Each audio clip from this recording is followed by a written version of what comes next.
Little bit of gypsy, folks. Hello, how are you doing on this Thursday? So good to see you. I'll just have to listen to those guys later. Good album. I left the link in there, so check it out. It is groovy, and I know you will like it too. So, hey, favorite everybody. So good to see you, and hope your world's going good. I know this. I know that we have put a buzz into the spirit realm. I've been reading, and again, just by calling these beings out, yeah, there you go. It activates, man, it activates a lot over there. And what happens over there happens here, and what happens here happens over there. You get it. So, BOSTO to everybody. So good to see you, and happy birthday if you got one. Hey, David Castle, Susie Q, Nina, David Barry. Much love to you, brother. Beloved Abstract. Hello, Twilight Traveler. Good as well. Welcome. Glad you got us live. Hello, Colleen. How are you doing? Nina, good to see you. Deborah, much love to you, hon. Isby, so good to see you as well. Jules, much love. And John Price, hello. That's all I see at the moment. Apparently, there's a lot more watching. So, welcome to all of you who are watching and listening and etc. So good to have you. It's an honor. I have not heard anything from Lost in Space, which, depending on how you're feeling about the situation, I don't think it's good. I haven't heard any updates either on Michael or Ruby or our friends in San Diego Waves. So we just continue to send great thoughts to them all. And Lost in Space, we just, yeah, we're here. That's all I got to say. So, it weighs heavy, because there are things that happen in people's lives that sometimes we who care and have deep concern, and we consider them part of the family, that it's hard to sit by, and as much as we do in the spirit realm, there are forces that are still stronger than us. And in this realm, the elementals they're definitely the top dogs in the pyramid. So we can control them, but only to a degree. So anyway, hello, D. What's up? Good to see you. Anyway, tonight on artistfirst.com, 10 p.m. Eastern, you figure out your time zone. It's 8 o'clock for those who live in the Mountain West zone. Tune in. Going to get into how I believe we can start a worldwide protest, and it is called I Am Mad as Hell protest, and we're going to get it in remembrance of our character Howard Beale, who was in the movie Network, and I think we're at that point. And I envision the day that we'll see millions out in the streets, and they're going to be carrying the sign, I am mad as hell, and I'm not going to take this anymore. So join it. And I'll guarantee you, it's also there's a section that is heavily laced with expletives, but the story it tells really enhances the effect. So tune in at your own peril. I guess that's the thing to say. So so good to see us. Macalis, good to see you. I'm going to try to listen on my laptop today. Well, good. It couldn't work. Sometimes they block it. They really do. I don't like what free speech is. So anyway, hey, I wanted to show you what we all know what Al is working on. And I'm here to testify. I'm here to testify. This shit is real, man. It's as real as it gets, brother and sister. I'm telling you, you can't just put your toe in the water. It don't work that way. You got to get yourself all the way immersed into it. And when you come up, whoo-hoo, it's like, you realize that you're not alone. You got several trillion friends hanging out next door. So that's what's up. And by the way, this is something that Marsha Price, I left her link down there along with Nathan's. Marsha, this is a powerful uh, pendulum. And she sent me another one. And that's what we're going to be talking about. So this leads to what Al is doing. Those cards are going to be powerful, folks. I'm just telling you right now. I have seen it. And as Al said, he's got pre-orders. I got mine in. I may want more than one. This is the type of gift that if you really love somebody and they really are awake where you are at, oh man, they'll be hugging your neck all the way into the next realm. That's what I'm saying. They'll be saying, thank you, thank you, thank you, thank you. And why not? So Perry, and Perry's name, by the way, is David.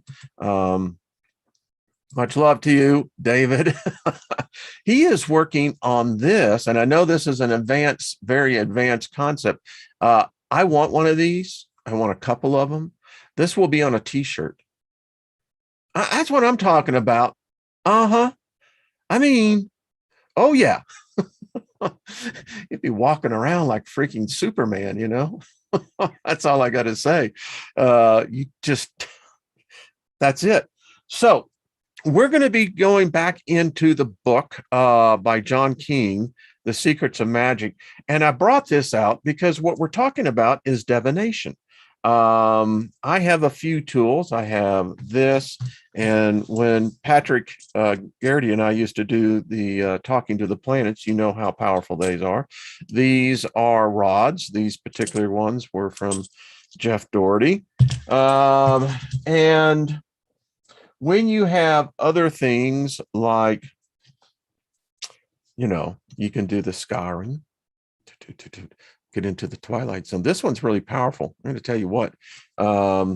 This was from Mexico, from the volcano there. And this was the obsidian that was cut from a single piece of obsidian. So it's pretty powerful. I treat it with great respect and care. So we have what we're going to be getting into, palmistry. So fun because you can actually learn all of these modalities. You really can. Someone tried to say, well, you're just teaching sorcery. No, I'm really not. If that's what someone thinks, they're not real sharp on their understanding. But anyway, I want to talk to you as well.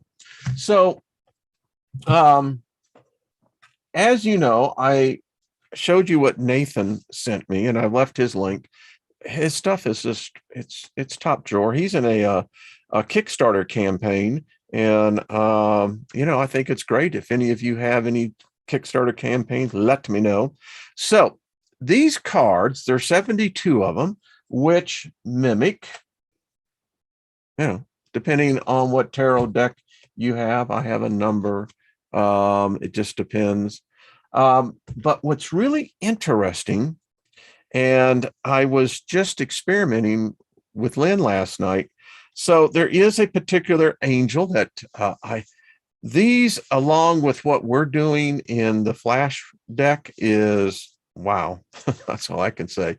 And then if you mix this modality with the tarot, doing the same type of spreads, you would then take a corresponding angel card into the spread, and even the major arcana.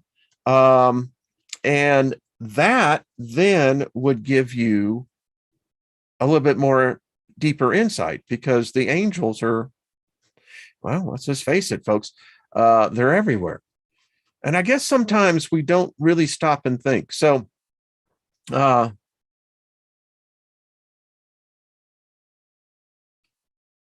that's Tina. That is really, she said she did a video where she mentioned the importance of spelling in cursive and how they have taken it out of the curriculum in schools. Interesting. So if you take, like I know in the book of Revelation, it actually says the number of angels is 10,000 times 10,000 times 1,000 times 1,000. 100 trillion angels are out there. That's what we know of. Well, folks, 1 trillion makes our 8 billion look like nothing. And then you get 100 trillion to our 8 billion, let's say 10 billion. It's nothing. Yeah, I think that here's the thing.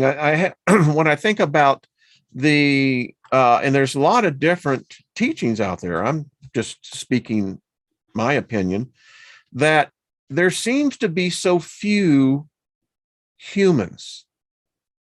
There seems to be a whole lot of those others, which kind of leads me to think, well, how could they be humans?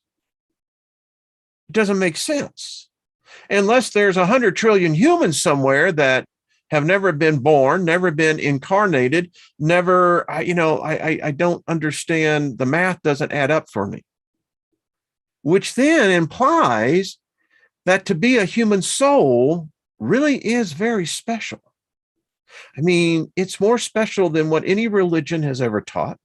It's more special than any New Age philosophy has ever been outcome. In fact, I would say this: Aristotle failed in his great opus of the soul. Because if these beings exist, in which I do believe they do, overwhelming evidence, that then it means to be able to incarnate and actually to be, I don't know if it's a gift. I don't know if it's a reward. I don't know if it comes with a package, but to be able to possess the thing called a living soul is apparently, man, it makes you top dog in the Westminster. That's all I got to say. You don't even need to compete. So there is another thing about this. So the coins, I'm trying this, so I'm just telling you my progress on this. And again, thank you, Nathan. So these coins work as well as a divination. You would reach in and wait for a particular coin, 72, right? And when you pulled it out, you would pull this out, and then you would look at the corresponding card, give you insight. Now, if you want to connect to the angel in question, let's say you've gone in here and you found the particular angel that you want to make contact with. So let's just talk about the angel that's on my birth date, which is Hekamiah, the angel of loyalty. So you would then take the angel's coin. You would then place the sigil, right? You see the sigil. You then place that right here. And it was really interesting because last night, it just stayed there. I mean, it was really interesting. I know it won't do it, but you then allow this, you just begin to focus in on your third eye and allow the impression of the sigil to begin to impress upon your psychic eye. And it forms a direct connection. Boom, baby. Yeah. So many different things in how they all tie together. It's quite illuminating. It really is. Not to use a play on words, but yeah. So this is sorcery? I don't think so. I don't believe in the aspect of sorcery. Sorcery would be kind of like the bad boys of the rock and roll bands, you know. I mean, there's nothing wrong with it if that's your thing. And again, we have to get out of this thing. There is no good, there's no evil. I keep talking about it because I keep studying about it, and I have found a very positive energy. The demons, the daemons, the divine ones, they are of the same class and structure as the angelics. In fact, I think they're one and the same. They just happen to have a different approach. And that would make sense. I mean, if you were to take a Frenchman who lived in Paris, and the French love their coffee. I mean, they really love their coffee. And you bought that Frenchman over into, let's say, Seattle, and walked him into a Starbucks. The Frenchman would spit it out and say, "What the hell are you trying to do? Poison me?" But it's coffee. It's the same coffee, just a different blend and taste. And folks, that's how it is. And you know what's so odd? Let me just say this as well, because this is where we come and talk. We learn together. You see, the organized religions are in the same modalities. There's over 3,000 different, get this, denominations of the Christian religion. 3,000. I mean, if you can't get it right the first time, yeah. I mean, yeah, the great separation. So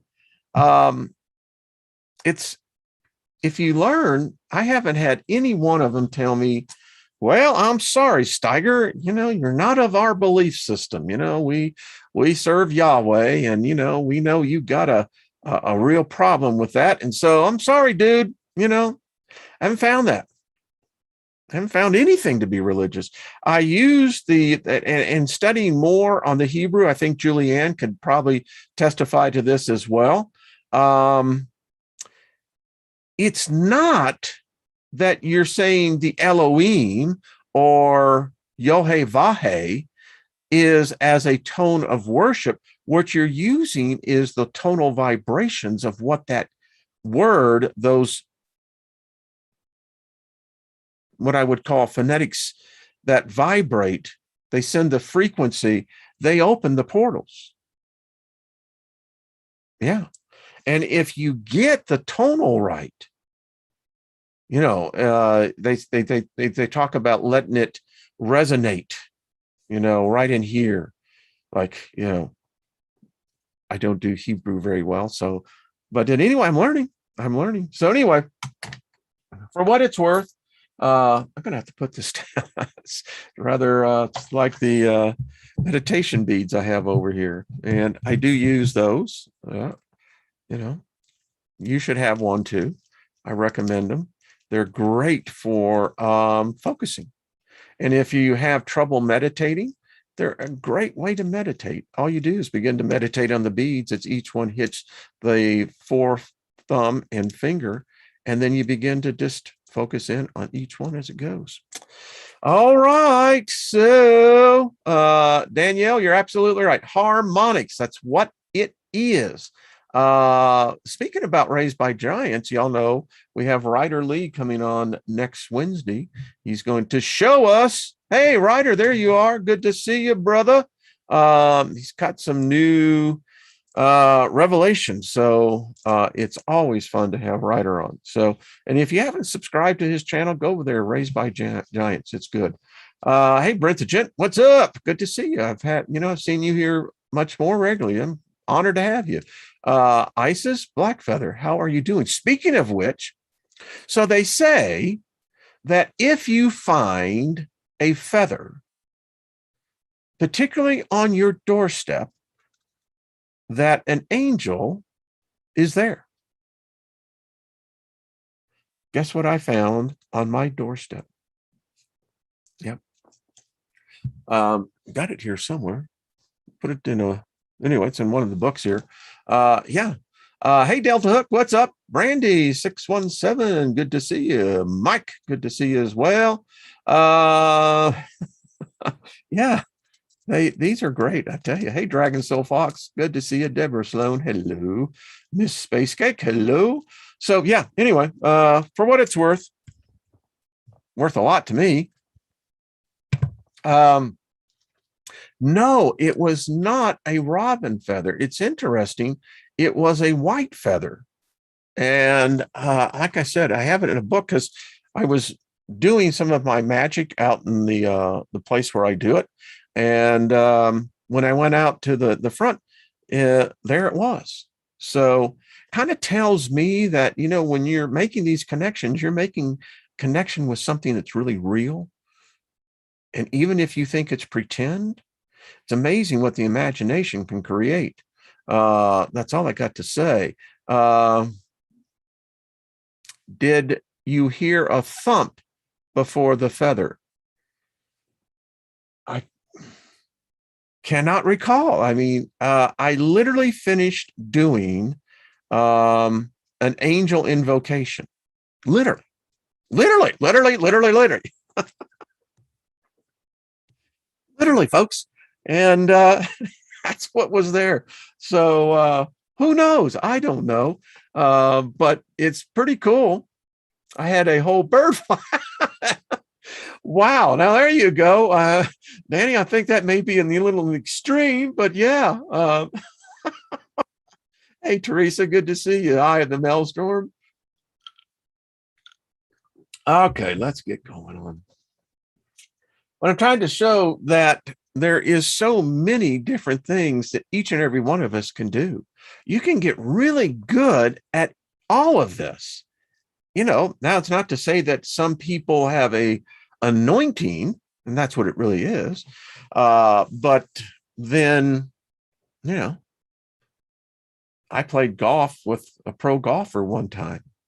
Didn't mean I couldn't still go out there and play the game.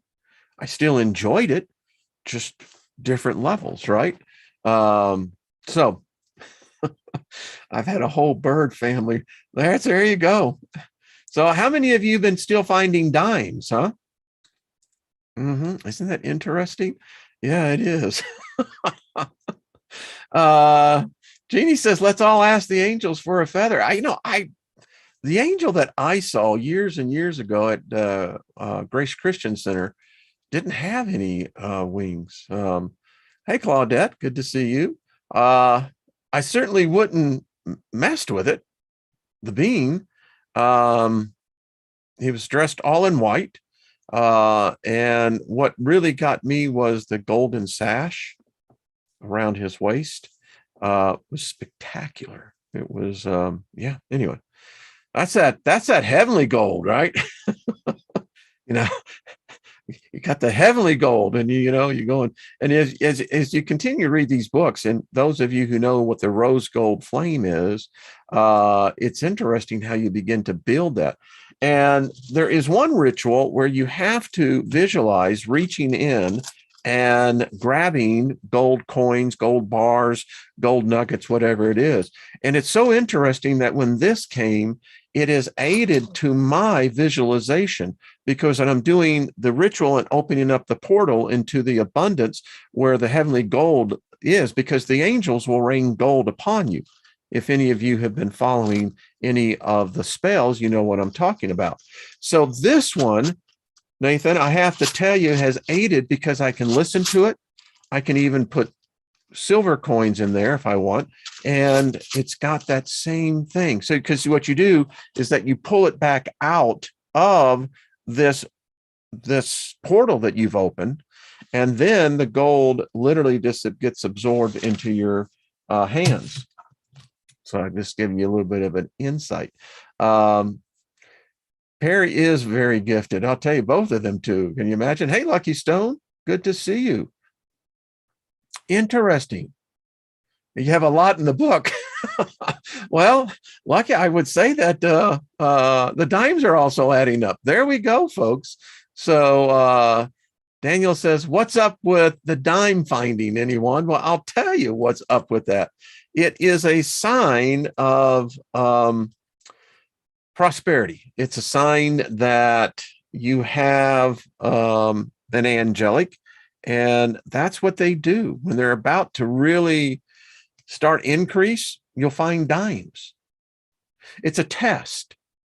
The test is, if you, let's say you've asked for $1,000 from particularly the angels that control wealth, and they do. They're going to test you. Remember, trust is a two-way street.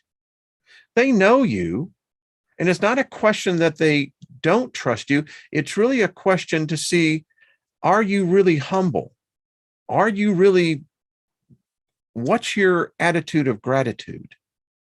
In other words, would you just walk by the dime? How about a penny? I don't have the time to pick up a dime or a penny. Failed the test. Wait again. You may be tested.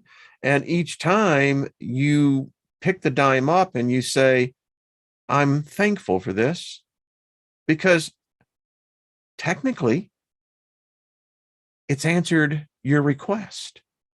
You are more prosperous. And if you can get that into your spirit, that dime, that penny, no matter what the denomination, doesn't matter. I'm already wealthier than I was before. It'll lead to higher and better things. So there you go. There is beloved abstract. That actually means that there are hidden things that are being kept from you when you have dreams of gems that you have to dig them out. It's because they're hidden secrets. So anyway, there we go. Little bit that got on the side of that. So let's get back into our book. By the way, these books here, am enjoying them immensely. The sigils are freaking incredible. I would recommend you draw them, get a photocopy and start getting to know them. Let them start really digging in on you. And this is just, I can't say enough for this book. I enjoyed it. I connect with it. And there are other ways to connect to these beings. It's just this happened that I like this door. It opened very freely. And I am certainly respectful. All right. So we're back in John's book. We left with using the cards for divination to proceed as follow. And for any of you who are wanting to learn about tarot, there's enough people in this family. They can teach you everything you want. This kind of just gives a very simple basic. You just you select the court or face cards. In fact, let's get into a new modality. There we go. So this is cataphoromancy. Yeah, spell that one out. And this is mirrors. This happens to be one that has, the silver oxide that you can actually see yourself in.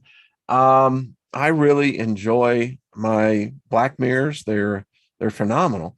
It's what really led me into the revelation that the human race has been. It's just my theory that there has been an essence that has taken over that medium. Because every smartphone is a black mirror. And the fact is, it's communicating from the other side. And it's taken humanity prisoner. And we never even put up a single word. Anyway, obtain a mirror of size sufficient to display your whole face. And on the back of it, write a word and a command to show you things. Leave the mirror out of doors during the night before, on, and after that of the full moon, buried in a place far from your home where people will probably pass by. If you encounter an animal on the way home from the place, show it in the mirror. If you do not encounter the animal, you must try again to the next full moon, perhaps in another place. You get the feeling that this was country folks. Yeah, because, I can guarantee you, I could just see someone going in downtown Manhattan. You need a jackhammer, number one, to be able to bury something. But anyway, and yeah. All right. Take the mirror home and set a candle on either side of it in a place where no light can enter. Light the candles and go into the room staring at your reflection in the mirror Ask the question out loud. Look at your reflection with an unwavering stare until it turns black due to ordinary optical distortion. Then speak what you wrote on the reverse of the mirror. Look for your answer in the mirror. I have to say, I haven't heard this one. This one is, yeah. And again, as John says in here, try these, work with them, experiment with them. That's how you find out if you may have a particular calling in that. So this is triromancy. This is hand palmistry. The simple approach covers the most important sections quickly. Look at the shape of the hands. Look at your left hand. You look at your right. Take note of the obvious. Does the hand look delicate or strong, withered or young? This obvious factor will have great impact on how the owner can use the hand and thus tell you much about how a person lives. The palm. The lifeline determines length and quality of life. The headline determines how well one understands life. Breaks that can indicate surprise, confusion, or trauma, depending on how corrupt the lines become. Look at the heart line, the mount, and the finger of Jupiter.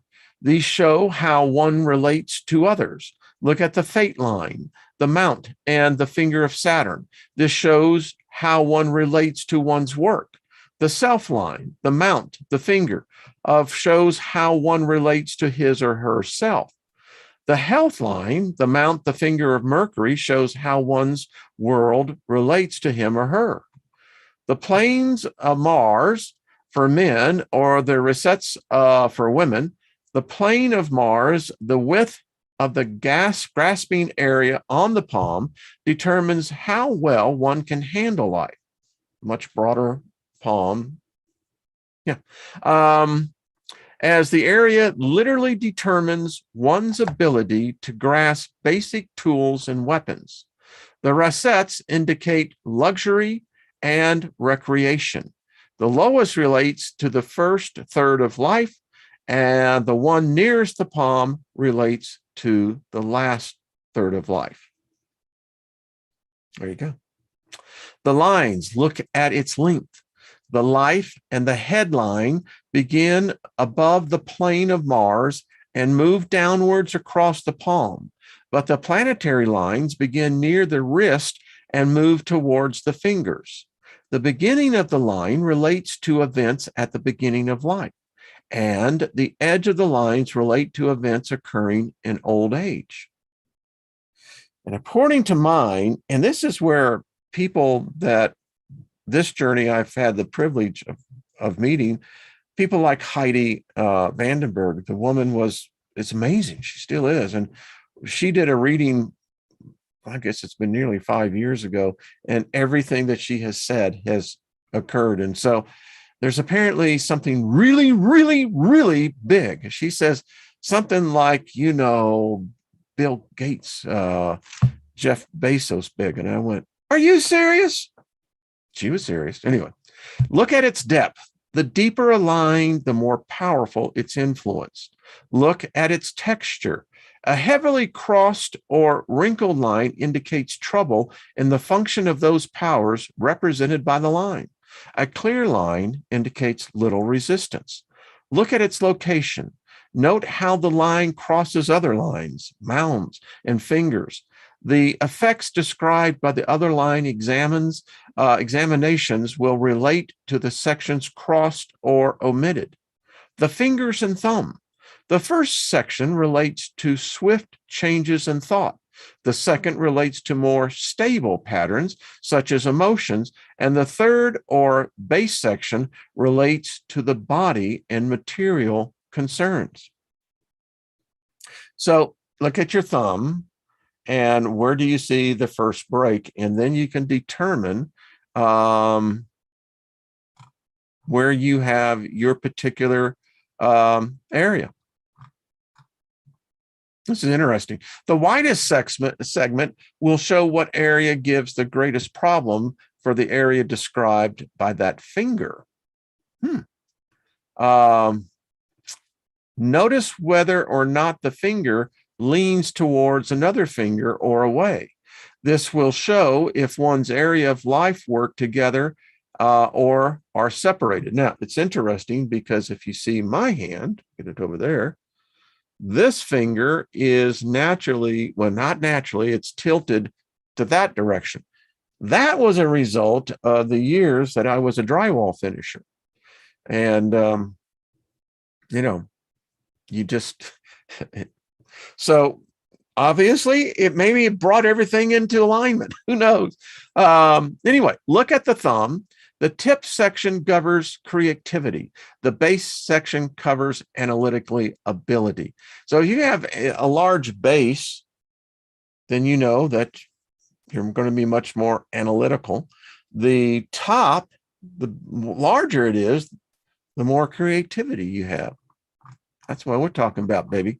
So here you go. I'll try to get this down there. Everyone get a good view of. So there it is. So look at your left hand. You look at the headline. Yeah. Mm-hmm. Then you look at the health line. Mm-hmm. You can see the heart line, the lifeline. Yeah. Pretty cool stuff. I've always found palmistry to be so interesting because each person would basically have a different story. It's just so cool. All right. I like this book. All right. This is Claromancy by Lots. The letters of the modern English alphabet, like the runes of Scandinavians, may be used for divination as well as for written communication. The following table illustrates the symbolic properties of each letter. Note that the images suggested are derived from the shape of the letter itself. You know, Steve Zerlock is one of the best I've seen at this. He knows how to read those runes really well. And that these contribute to the identification of the letters with the various astrological and alchemical concepts. So you can see how it goes through the alphabet. This obviously takes some study, obviously, but not my particular cup of tea, but it's still good learning. It says to perform divination with this holy Scrabala. Did I say that right? Because I know Brenton Gent had said the same thing. Did I say that right? Scrabala, I believe. Okay. Get a bag of small tiles as you are commonly sold with board games, or make your own. Draw a simple design such as a circle, perhaps divided according the elements of the question, on the ground, and grab a handful of the tiles, asking your question as you do so.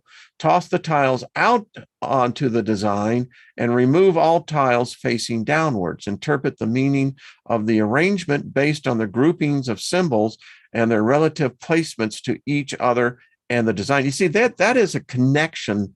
And this is just my take, that I think you have to be gifted with it, because it seems to me that, well, I don't know, as I'm thinking about this, if you're strongly an intuitive and have developed your intuition, then probably be another good modality to use.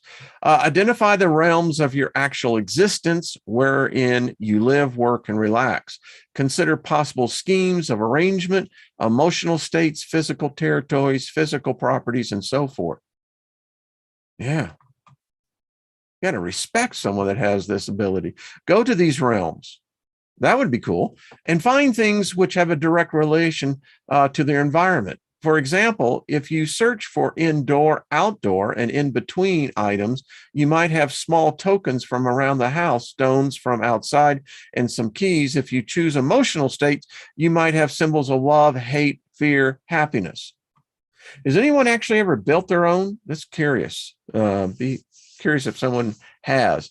Cast these upon the ground, a special cloth or table, or any suitable flat surface, and interpret the casting based on their meanings and placements in relation to each other. Decide for yourself the significance of their proximity, their arrangements, and the direction they face. If, for example, the piece representing indoor and the piece representing fear fell far from each other, it would signify a sense of comfort at home. And it's interesting because in the book of Proverbs, I believe it's Proverbs 26, it says, the die is thrown, the bones are cast. Let me tell you, this is around for thousands and thousands and thousands of years. Throwing the dice, throwing the bones. I mean, yeah.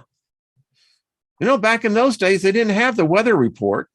They didn't know exactly what the season was. And who know whether, you know, the coming crops were going to be. It's takes on a very seriousness when you look at this, because they couldn't see the future. We have today, you could say it's magic. You have people that do weather forecasting. What is weather forecasting? It's understanding the elementals and beginning to understand how the elements work. Folks, that's wizardry. That's a magician. We don't see it that way because our culture blinds us to these things. And the fact is, we have so much magic. All technology is magic. All technology is spiritual based. There is a spirit of one kind or another that is controlling this. When we did the study on sigils, you now know why corporations spend so much money in developing their logos. Those are their sigils. And when they plaque them on cars and those cars drive around the world, yeah, we know exactly what's happening. And then you have competing powers, competing sigils. That's why major corporations hire witches. They hire the warlocks, the wizards. They hire the psychics. They hire the intuitives. It's what their job is. So does the Federal Reserve. Markets are based upon witchcraft. Markets are based upon, predicated on the elementals. There is a deep understanding, and many brokers that understand that there is a power, there is a spirit that is alive on, whether it's the Mercantile Exchange or the New York Stock Exchange or the NASDAQ. The NASDAQ's electronic, but anyway. Yeah. All right. This is cladomancy, the keys. This is interesting. Knowing what to expect in any situation can arm you with the ability to prepare. When you want to know what lies in store for you on a long trip or during an endeavor filled with novelty and surprise, you may use the following approach. Spend some time searching for a key. When you find one for which you cannot find a lock and which you do not recognize as fitting anything in particular, keep it with you on a keychain. Take the key to any other door through which you have never passed and for which you do not know what's on the other side. If you want to ask about something in particular, take the key to a place associated therewith. Touch the key to the door in any place and ask your question out loud. Open the door fully and look inside. If you find the door locked, go elsewhere and ask again. Observe the contents of the area beyond the door. This is very different. You have to admit, the size of the place will show the significance of the question. A small room indicates an unimportant consequence.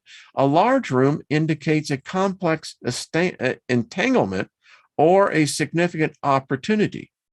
The type of activity and number of people involved related to the things you can expect from your approaching experience. The type of place and how closely that matches the activity of the occupants show how well your plans will match the reality of your future situation. I don't get it. I have to say on this one, I don't get it. But seriously, I've read this several times and I still don't get it. So you take a key to any door through which you have never passed. I don't know. Am I assuming that this is in your home? It is kind of vague. Touch the key to the door in any place and then ask your question aloud. I mean, if you're doing this in a public building, you're going to have security on your ass real quick. And anyway, open the door fully and look. And no, I have to say, that one doesn't, I ain't feeling it. All right. This is Lankanomancy by the Bowls. Slightly more portable and durable than the mirror, the gazing pool provides a series of dreamlike images relating to the answer of your question. I noticed there is a particular channel here, I forget the name real quickly, but he is now communicating to the spirits through bowls of water. Yeah. Begin with a bowl at least as wide as your hand span, filled with clean water. Hold a small item over the bowl and ask the question aloud. Use an item that you carry frequently and has some involvement with your life if you do not choose something significant to the question. If you provide answers for a stranger, use a single coin of any denomination from his or her pocket. Okay. Drop the item into your gazing bowl. Gaze fixedly at the item, attempting neither to strain nor to relax your eyes. Many thoughts of possible answers will immediately spring into the mind. And at first, these may tempt you to assume that the answer has somehow arrived within your mind. Ignore these falsehoods and maintain your steadfast observation until an actual vision appears as your eyes probe into the water. Now, this one I can get into. This one resonates with me. I'm like, yeah. I mean, seriously, that one, that's not that hard. And I don't know, there seems to be a common sense approach to that. I mean, I can dig that. I mean, yeah. Okay. This is One Romancy by Dreams.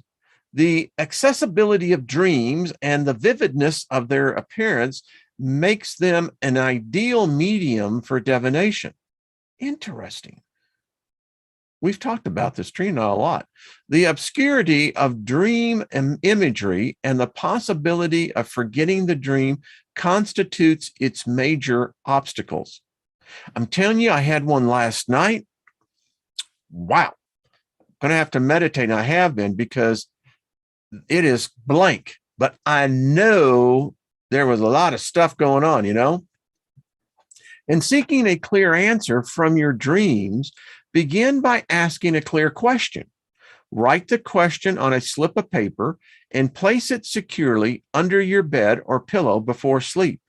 Include at least one concrete element in your question, something related to a person, place, thing, or event that you will recognize when observed. Go to sleep. If you do not dream about or do not recall any of the specific items from your question, consider the attempt a failure and begin anew. Nothing wrong with failure. What is it that Edison said when he was, interviewed by the Chicago Times? Says, Mr. Edison, how many times have you tried to get this light bulb work? Says it's a marvelous thing. And he says, what is success? And Einstein says, success? I have failed over 5,000 times. But there you go. If you do not dream about the thing in question, note the circumstances of its appearance and any other characters involved therein. This does not require any knowledge of a dream symbolism, only a careful study of the dream itself. Or anathomancy. When you see a bird, its presence and actions have significance which can allow you a glimpse into one of lifetime's patterns. By answering the following 3 questions, you may come to an understanding of what this significance has to offer. Some suggested interpretations follow each questions below, but experience will teach you best. Okay. What kind of a bird is it? Hawk. Personal business, on display yet affecting no one. Eagles. Public business, something affecting a group. Owls. Private business, something kept from public knowledge.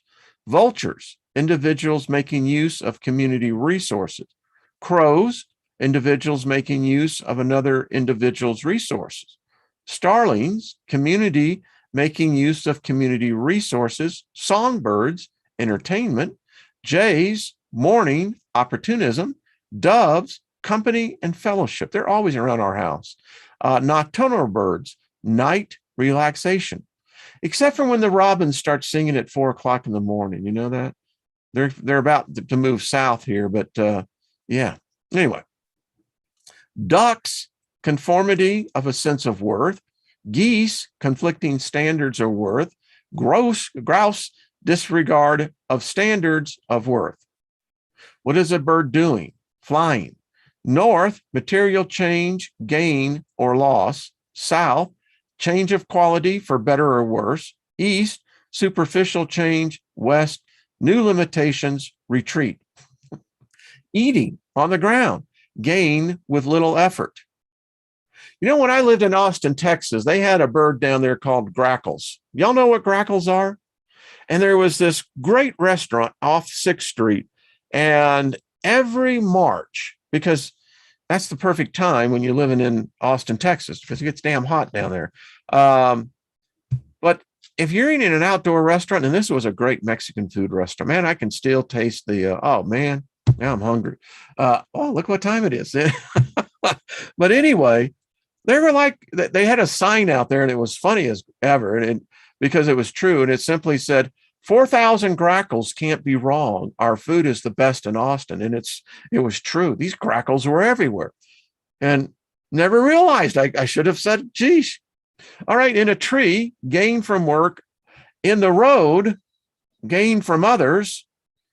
Well, they're either dead or they're eating carrion, one of the two. Feeding young, gain from others. Other, singing, calling attention to some need, lesson, duty, or opportunity. Fighting, conflict, and adversity. Standing, an impasse. Dead, removal and loss. Well, yes. Where is the bird in relation to you? Front, something obvious. Behind, something hidden. Left, something acting upon which you can affect. Right, something you can use to your advantage. Above, something affecting you that you cannot affect. Stepping on, unexpected event, usually negative. Well, if you're stepping on a bird, I would say that is probably a very negative thing for the bird. All right, ovomancy, by eggs. I am sure that there is probably someone in the world who is really good at this. I mean, I'm not driving with this one. All right, for an egg, hold an egg in your hand and ask a question aloud. Alternatively, you may write a question on the egg. Break the egg into a small dish. Make a very small cut with your finger and let 3 what? I don't like blood, but all right, let 3 drops of blood fall into the egg. Patterns will form on the surface, and these will contain pictures which answer your question. Do not attempt to look at them from directly above the mixture, but rather view them from the side or in an angle which reflects only the surface light of your view. These pictures will remain in place for a long time, and others may view them if desired. Okay. We're learning. Hey, folks, this is real magic. I mean, come on. All right. Rhabdomancy, by the rods. Dowsing or divination by rods has existed for centuries. How about maybe thousands of years? Many fools and charlatans practice it eagerly, and most accounts of the efficacious methods promise immense rewards for relatively little work. gold, water, and precious stones make the bulk of dowsing goals. Go out to a sapling hazel with a fork in its length just before sunrise. Describe aloud what you intend to discover by using it. Cut the rod in a single stroke with a large blade at the first light of sun. If it does not cut, then try another day. Cut the fork portion into equal parts, each the length of your forearm, leaving them attached to the original piece. This should leave a Y-shaping dowsing rod. Put 2 nails into the forked ends of the rod and bend around the tips to prevent fraying and provide balance. Place the base of the rod against the ground in a place where you hope to find something fitting your original declaration. Grasping the rod, pull the top ends to the Y down so that your hands face thumbs outward next to the nail wrappings and the rod rests on the ground between your feet. This is different. Pick up the rod and turn or walk around. At some point, the rod will begin to go downward as if pulled. This indicates the presence of the thing sought, water, I guess, etc. Experiment with each form of divination that appeals to you until you find the ones which best suit your needs. Many people make a good living giving readings, all sorts of other people, and others prefer only to read for themselves and their closest friends.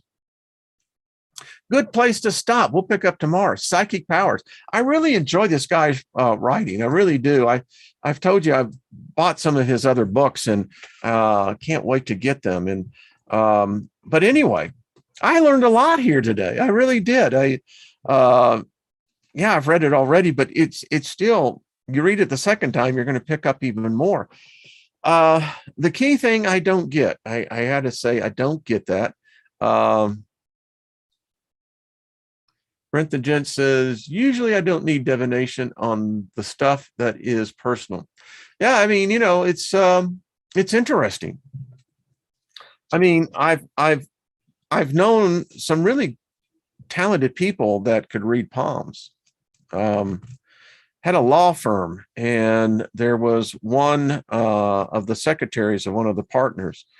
She was a witch. I mean, she was just a full-blown witch. And at the time, I was still pretty much heavy into Christianity, but I could pick up the fact that I knew that she had. And I remember one particular day that we were there at a meeting, and she said, I'm drawn to you. And she says, let me see your left hand. And of course, Lynn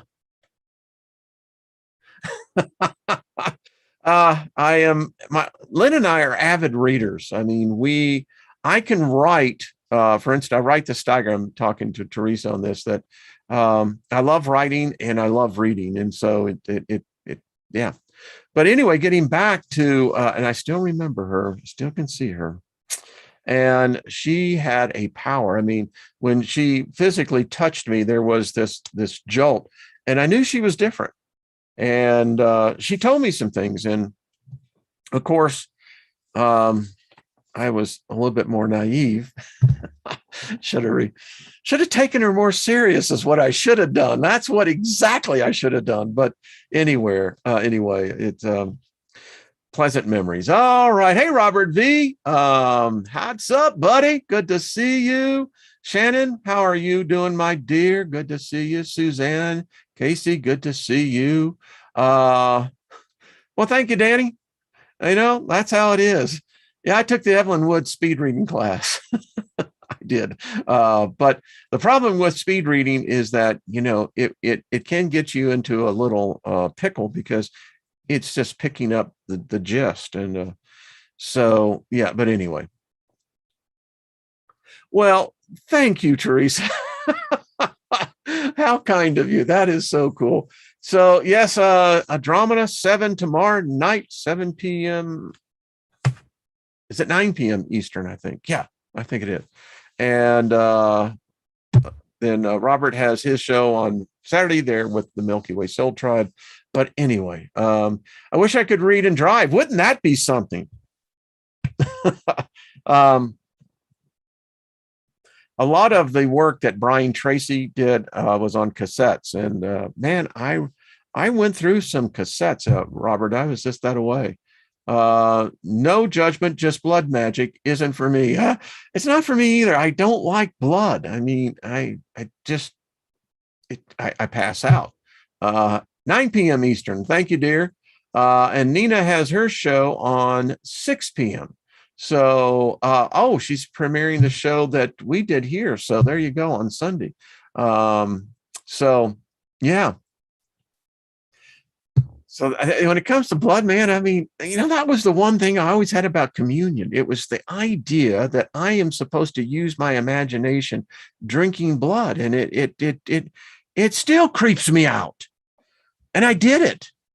It really does creep out of me. I mean, who the freak does that? I mean, you think about that. Now you got me off on a tangent. Lucky.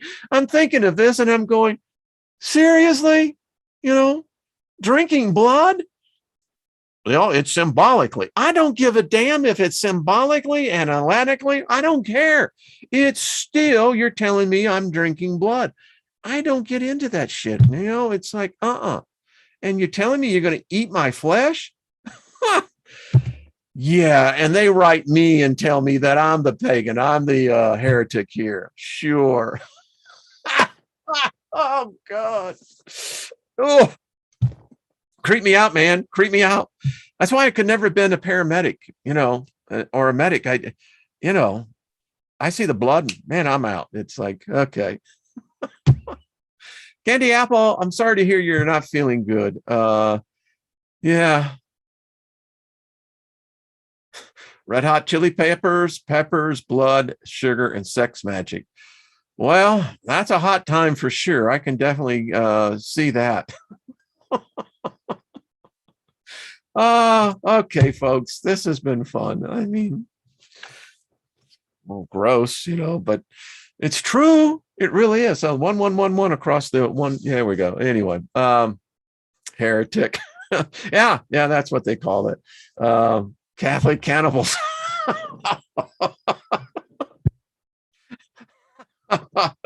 No, that's just funny. All right. Anyway. All right, folks, tune in tonight at the Steiger Perspective over on artistfirst.com. 10 p.m. Eastern, 8 p.m. Mountain, 7 West Coast. And y'all make me laugh. This is a fun place. I really do. I so enjoy y'all's company, the energy, the intellect, the enthusiasm, and just the love, the acceptance is just, y'all are just amazing.